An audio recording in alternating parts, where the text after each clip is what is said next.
All right, so here it is, the Heraclean saga. This is usually the saga that a lot of people look forward to in the semester, and this is a big one. All right, so Heracles is his Greek name, Hercules is his Roman name. So just to kind of make that clear. All right, so a little bit of background first before we get into the story itself.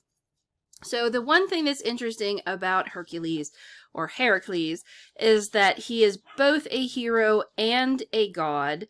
This is not usual in Greek mythology. Demigods did not usually become full-fledged gods. Now there is a term for this. This is the term right here, apotheosis.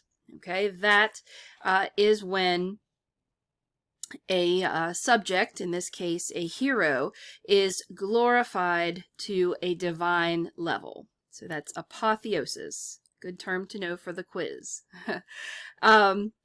In terms of his unique status, Heracles does not have a grave. Many of the other heroes and demigods do have graves, and they would serve as kind of tourist attractions for their home areas.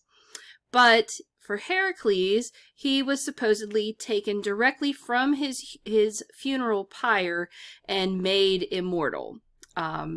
Being cremated or burned is not necessarily the standard in Greek mythology either, but again, Heracles has a bit of a different story. Once he is made immortal, he is given Hera's daughter Hebe. Remember, she was the original cupbearer of the gods. He was given Hebe as his immortal wife. Now, that doesn't stop the fact that he doesn't have a grave. That doesn't stop the fact that there are numerous places to claim they have the gravesite of Heracles. And as you could imagine, having Heracles' gravesite or tomb would be a tremendous tourist attraction, right? What is interesting, and this was a virtual tour that a student did several years ago, there's actually a lighthouse on the coast of Spain that's called the Hercules Light, or the Hercules Tower. I forget what the exact name is. But anyway, they claim that that lighthouse is the site of Heracles' grave. So that's all the way in Spain. So again, there are multiple cities that do claim to have Heracles' tomb, even if he doesn't actually have one. Again, it is significant that he was cremated on a funeral pyre, because if you remember, the standard for burial was how many handfuls of dirt? 3, right? Okay, so because his body was burned, his soul was subsumed into heaven, and then he was given like a divine body. Of course, there are different versions of exactly how his funeral, happened, and, if his body was actually burned or not. Okay, but the fact that he was cremated makes him much more like a hero of Norse mythology than Greek mythology. So, is he a demigod? Is he a god? He is a god in the pantheon. So, several writers try to kind of reconcile this different type of story. Why does this happen to him and not to everybody? So, Homer is one of the authors that tries to kind of reconcile this strange story. And he asserts that Heracles was truly mortal, but by the time that Odysseus sees him in the underworld, he is truly a god. He's only there to visit. He's not there because he's actually dead. Another instance of this kind of weirdness of his story is in the significance of his name.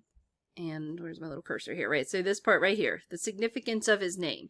Heracles means glory of Hera. And so gods do not typically get names from the names of other gods, right? You have Artemis, you have Apollo, you have Zeus, you have Hera. They're not named after anyone. Okay, so it is odd to have a god that is named after another god. Stella is not happy that I have locked her out of the room. Anyway, he does have some actual historical associations with Argos. And in fact, there is some speculation that he was an actual hero of Tiryns, who, again, was kind of... his story kind of grew and bloated to become the legend of Heracles. And another idea is that he was perhaps introduced to Greek mythology around 1100 BC when the Dorians invaded and brought some of their heroes and gods and goddesses into the pantheon, right? So the Dorians here around 1100 BC. But one of the things that is also unique about Heracles is that he has universal fame in Greece. So when you get Perseus, you get Jason, Jason and the Argonauts, they are very much kind of local heroes for their region. However, all Greek regions kind of lay claim to Heracles. He is, of course, of particular fame in Argos, Thebes, and Trachea. However, as we'll see with his labors and with his other many expeditions, he really kind of went everywhere, and so almost all of Greece has a little piece of the Heracles saga.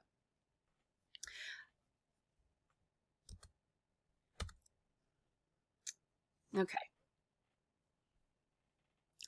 Now, again, in terms of the divine Heracles, not just the demigod, the hero who performed the 12 labors, and much more, the divine Heracles is often referred to as Melkert, especially here in the works of Herodotus. And there are several parallels in other cultures to a strong, accomplished hero like Heracles in Judeo-Christian, in the Old Testament of the Bible. You have Samson, the strong man. You have Gilgamesh, who travels the world and performs, labors and heroic deeds. And you also have Sandus, whose most marked similarity is that he burns himself to death. So again, that kind of cremation idea. Now, there are many different versions of the hero Heracles, and so if you're most familiar with the Heracles from, like Disney, well, there's a little piece of that in there as well. But Heracles did differ depending on who was writing about him. So in many of the dramas and poems of the day, Heracles, like with Sophocles and Euripides was very strong, but was not necessarily very smart. In Aristophanes' comedy, the play The Frogs, he's actually kind of a gluttonous and lustful character, not too positive, right? But in some philosophy writers, like with Prodicus and Xenophon, they tend to portray Heracles as a model of unselfish virtue who labors on behalf of mankind and whose divinity is a reward for his works on behalf of people. All right. Now, before we get into the story itself, we do need to talk a little bit about how this is all kind of organized. And again, different versions will have some different organizations, some different changes in the story, but there are some kind of generally recognized classifications of the heroic deeds of Heracles. So the most commonly recognized deeds are his 12 labors. The Greek word for labors is athloi. So what English word do we get from athloi? athlete, right? And so we get the word athlete from the word labors, because his deeds are very athletic and physically demanding. Remember, these are just like with the common themes that we see in sagas. These are not things that any mere mortal should be able to do.